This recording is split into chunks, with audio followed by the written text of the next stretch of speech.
Husband বিদেশ থেকে আসলো, যখন ওয়াইফের সাথে দেখা করতে গেল, ওয়াইফ ছিল ওয়াইফের নিজের বাড়িতে, মানে ওয়াইফের মা বাবার বাড়িতে ছিল, হাজব্যান্ডের শ্বশুর বাড়িতে। যখন এখানে দেখা করতে গেল অ্যাজ এ বউকে সারপ্রাইজ দেওয়ার জন্য, তখন বউয়ের রুমে দেখতেছে একটা পর পুরুষ নিয়ে বউ শুয়ে আছে আরামে। এমন দৃশ্য দেখার পরে কি হলো ঘটনার, এটা নিয়ে আজকের ভিডিওটা।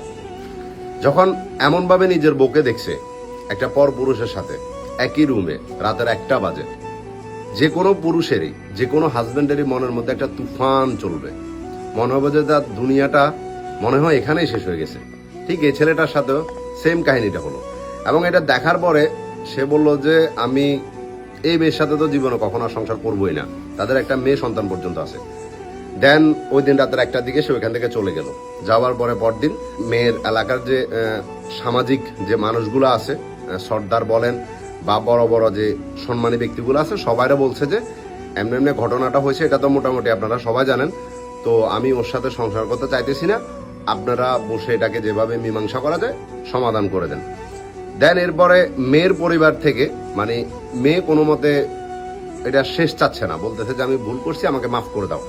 এবং মেয়ের বক্তব্য হলো যে রাতের 1টা বাজে যে ছেলেটার সাথে সে ছিল, ওই ছেলেটাকে নাকি পুলিশ তাড়াইছে, এবং পুলিশ তাড়ানোর ক্ষেত্রে ওই ছেলেটা তার দরজায় গিয়ে আওয়াজ করছে এবং সে ওই ছেলেটাকে তার ঘরের মধ্যে জায়গা দিছে জাস্ট, এছাড়া আর কিছুই না। এটা মেয়েটার বক্তব্য, এবং মেয়েটার মাও মেয়ের বক্তব্যের সাথে এগ্রি করতেছে।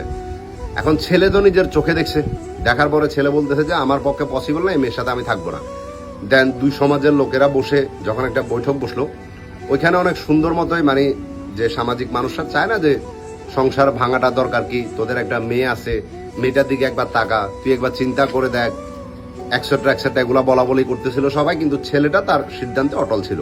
সে বলতেছে যে আমার দ্বারা এই মেয়েটার সাথে সংসার করা পসিবল না, কারণ আমি ওর সাথে যখন সংসার করতে যাব বা ওকে যখন আমি আমার সাথে শোয়াবো, আমার চোখে ওই দৃশ্যটা ভেসে উঠবে যেটা আমি দেখছি, ওর জন্য আমার ভিতরে আরো ঘৃণা জন্ম নেবে। তো আমি চাচ্ছি না যে আসলে এই সংসারটা হোক, বা আমি ওর সাথে থাকতে চাইতেছি না। দেন মেয়ের পরিবার থেকে মেয়ের মাও অনেক বেশি হাত জোর করতেছে যে এমনটা করিও না, আমার মেয়েটার জীবনটা শেষ হয়ে যাবে, একশোটা অনেক কথা বলতেছে যে একবার তাকে সুযোগ দিতে, কিন্তু ছেলের একটা কথা সুযোগ দিবে না। দেন পরে ওইখানে ডিসকাস করা হলো কোন বিষয় নিয়ে, মেয়েটার কাবিন নিয়ে। কাবিনের টাকা যেটা, এটা ছেলেটা দিয়ে দিবে। তো কাবিনের টাকা যেটা ধার্য করা ছিল সেটা হলো 1.5 লক্ষ টাকা। এখন 1.5 লক্ষ টাকার ভিতরে 50,000 টাকা ছিল উসুল, আর বাকি থাকে 1 লাখ টাকা। 1 লাখ টাকার মধ্যে ছেলেটা যখন বিদেশ ছিল, মেয়েটাকে 50,000 টাকা ছেলেটা দিছে। তো এটা মেয়েটাও এগ্রি করছে। দেন তাহলে আর বাকি থাকে 50,000 টাকা। এবং মেয়েটাকে যেহেতু ছেড়ে দেবে, তো তাকে 3 মাসের খোরাক দিতে হয়, তার খরচ। তো এক্ষেত্রে ছেলেটা আরো 10,000 টাকা অ্যাড করলো, এবং যে সন্তানটা আছে ওটার খরচ বাবদ 3,000 টাকা করে পার মান্থ। এসব কিছু ডিসকাস করার পরে সামাজিকভাবে বললো যে ঠিক আছে, তোমাকে এই টাকাগুলো অ্যারেঞ্জ করার জন্য কতদিন দিতে হবে এটা বলো। তখন ছেলেটা বললো যে আমাকে 4 দিন সময় দিলে হবে, আমি অ্যারেঞ্জ করে ওরে আমি ছেড়ে দেবো, সমস্যা নাই। তখন সামাজিক লোকেরা বললো যে 4 দিন না, তোমাকে 10 দিন সময় দিচ্ছি, তুমি আরো চিন্তা করো, আরো ভেবে দেখো, তারপরে যদি তোমার মনে হচ্ছে যে না তুমি এই সিদ্ধান্তটা নিবা, তাহলে আমরা ওই দিন বসে এটা সমাধান করে দেবো। দেন ছেলে 3 দিনের মধ্যে টাকা অ্যারেঞ্জ করে ফেলছে। অ্যারেঞ্জ করে সামাজিক মানুষরা ডাকতেছে যে আপনারা বসেন, আমি টাকা ম্যানেজ করছি এবং আমি চাইতেছি এটা শেষ করে দিই। তখন এবারই সামাজিক মানুষরা বলতেছে যে দেখো, ওর মা আমাদের কাছে অনেকবার আসছে, বা ওর বোনও আসতেছে, ও নিজেও আসতেছে, ও বলতেছে যে ও যেটা করছে এটা ভুল করছে, তুমি চিন্তা করে দেখো, একটা সংসার ভাঙা তো অনেক সহজ, একটা সংসার গড়া অনেক কঠিন হয়ে যায়। তো তুমি চিন্তা করে দেখো। আরো মেয়েটা অনেক বেশি কান্নাকাটি করতেছে, সে তার ভুল বুঝতে পারছে, তুমি তাকে সুযোগ দিলে মনে হয় ভালো হবে। তখন ছেলেটা বললো যে ও একবার না, ওরা আমি 5 বার সুযোগ দিছি, ফোনের মধ্যে ওর সাথে আমার এমন ঘটনা ঘটছে, বাট তারপর আমি ওটা ওকে মাফ করে দিছি, কিন্তু নিজের চোখে যেটা দেখলাম এটা আমি কেমনে মাফ করবো, তো আমার দ্বারা এটা পসিবল না। দেন বলতেছে যে সামাজিক লোকেরা যে আমরা ঠিক আছে, আমরা ওদের সাথে কথা বলতেছি, আমরা দেখি কি করা যায়। এরপরে মানে সামাজিকভাবে যতবারই ট্রাই করতেছে, তাদেরকে কোর্টে বলেন বা একটা বিচারে বলেন আসতে, তারা কোনো মতে সমাধান আসতে চাইতেছে না, তারা সামাজিক লোকের সাথে কথাই বলতেছে না। দেন ছেলেটা নিজে মেয়েদের ফোনে কল করার পরে মেয়েটার মা ফোনটা ধরার পরে মেয়ের মা ছেলেটাকে অনেক বুঝাইতেছে যেভাবে বুঝানো যায়, মেয়েটার বোনে বুঝাইতেছে যেভাবে বুঝানো যায়, এবং মেয়েটাও অনেক বেশি বুঝাইতেছিল। সে একদম হাউমাউ করে কান্না করে দিছে যে আমি ভুল করে ফেলছি, আমি আর জীবন এমনটা করবো না, তুমি একবারের জন্য আমাকে মাফ করে দাও প্লিজ, মেয়েটার দিকে তাকাবলো, মাফ করে দাও। তখন ছেলেটার মনটা গলে গেছে, ছেলেটার ভিতরে আবেগ কাজ করা শুরু করে দিয়েছে তখন, যখন মেয়েটা হাউমাউ করে কান্না করতেছিল। দেন সে বললো যে দেখো, আমি হয়তো তোমাকে মাফ করে দিতে পারবো তুমি যদি আমার মায়ের কাছে আগে মাফ চাই নাও। আমার মা যদি তোমাকে মাফ করে দাও আমিও মাফ করে দেবো, সমস্যা নেই। দেন বলতেছে যে তাহলে তোমার মাকে নিয়ে তুমি আমাদের বাসায় আসো, মানে মেয়েটা বলতেছে। তখন ছেলেটা বললো যে আমি তো তোদের দিকে জীবনও যাবো না, তুই তোর ফ্যামিলি নিয়ে আমার মার কাছে আয়। দেন মেয়েটা পরের দিনই তার বোনকে নিয়ে এবং তার মাকে নিয়ে মেয়েটা নিজে সহ ছেলেটার বাড়িতে আসলো। ছেলেটার বাড়িতে আসার পরে যখন তাদের ঘরের ভিতরে মেয়েটার পরিবারকে দেখছে, সাথে সাথে ছেলের মা অজ্ঞান হয়ে গেছে। বলতেছে যে ওরা আমার ঘরের ভিতরে কেন আসলো, মানে ওরা এখানে আসছে কেন? তখন ছেলেটা বলতেছে যে আমি জানি না। ছেলেটা নিজের উপর কোনো দায়ভার নিতে ছিল না, বলতেছে যে আমি জানি না, কেন আসছে তুমি জিজ্ঞেস করো। তখন ছেলের যে ছোট ভাই ছিল সে ওদেরকে ঘাট ধাক্কা দিয়ে এক প্রকার তাড়া দিছে। এই এরিয়াতে যাতে তোদের মতো মানে বুঝতে পারেন কোন টাইপের ভাষা ইউজ করছে, যে মানুষদের যাতে না দেখি। এবং একটা সময় মেয়েরা আবার চলে যায়।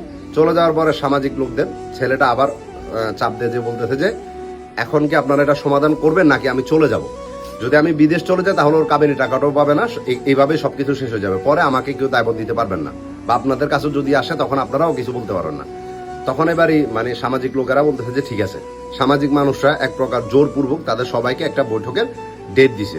ওই ডেট অনুযায়ী ছেলের পরিবার তো গেছে, কিন্তু মেয়ের পরিবার আসতেছিল না। পরে তাদেরকে গিয়ে নিয়ে আসা হয় এবং মেয়ের পরিবার থেকে মেয়ের মা, মেয়ের বোন, মেয়ে নিজে তারা আসে। আসার পরে এখানে যে টাকা পয়সার লেনদেন ছিল ওইটা শেষ করার পরে মানে ওইখানেও সেম কথা, মেয়ের পরিবারে চাচ্ছিল না। তখন মেয়েটার মা মানে ছেলেটাকে বলতেছে যে তুই জীবনে সুখী হতে পারবি না, তুই আমার মেয়েকে এভাবে লাঞ্ছিত করছিস এবং আমার মেয়ের জীবনটাকে করছিস। এটা মেয়ের মায়ের কথা। তখন ছেলে বললো যে আমার কপাল আল্লাহ পাক যা লিখে রাখছে তাই হবে, যদি খারাপ লিখে থাকে তো খারাপই হবে, ভালো লিখে থাকলে ভালোই হবে।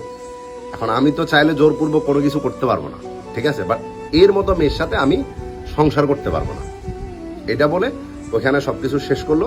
এবং শেষ করার পরে ছেলেটা বাড়িতে আসলো এবং ওই দিন সে গোসল করছে। সে বলতেছে যে ভাই যেদিন আমি ওর সাথে দেখা করতে গেছিলাম বিদেশ থেকে আসার পরে রাতের 1টার দিকে, ও বাসা থেকে বেরিয়ে একদম আমার জড়ায় ধরছে। ওই ছেলেটা তো পরে বাইরেছে। তো ওই দিন যখন আমার জড়ায় ধরছে তখন আমার ভিতরে ফিল হলো যে একটা নাপাক শরীর নিয়েও আমার জড়ায় ধরছিল। এবং আমি ওই দিনই নিয়ত করছি যে যেদিন আমি এটা শেষ করব ওই দিন যা আমি গোসল করবো, এর আগে গোসল করবো না। দেন ছেলেটা 5 দিন পর্যন্ত গোসল করা নাই। যেদিন ওই মেয়েটাকে ছেড়ে দিছে, সবকিছু ক্লিয়ার এবং শেষ করছে, ওই দিন গিয়া ছেলেটা গোসল করছে। বলতেছে যে আজ যাই নিজেকে পবিত্র মনে হইতেছে, পাক হয়ে আসছি আমি, এমনটা ফিল হইতেছে আমার। মেয়েটাকে শুধু লাস্টে আমি এই কথাটা বলছি যে তুই কি খুঁজতে গিয়ে কি হারাইছ এটা তুই একদিন ঠিক বুঝতে পারবি, আর তোর পরিবার বুঝতে পারবে। এই জন্য একটা কথা বলা হয় যে যখন একটা ছেলে কোনো মেয়েকে ভালোবাসে তার জন্য সর্বোচ্চ নিচে নামে, এবং যখন তার প্রতি ঘৃণা আসে দুনিয়ার বুকে যত কিছু ঢেলে দেন ওই ঘৃণাটা আর সরাতে পারবে না। ঠিক এই স্টোরিটা দেখে এটাই বোঝা গেল।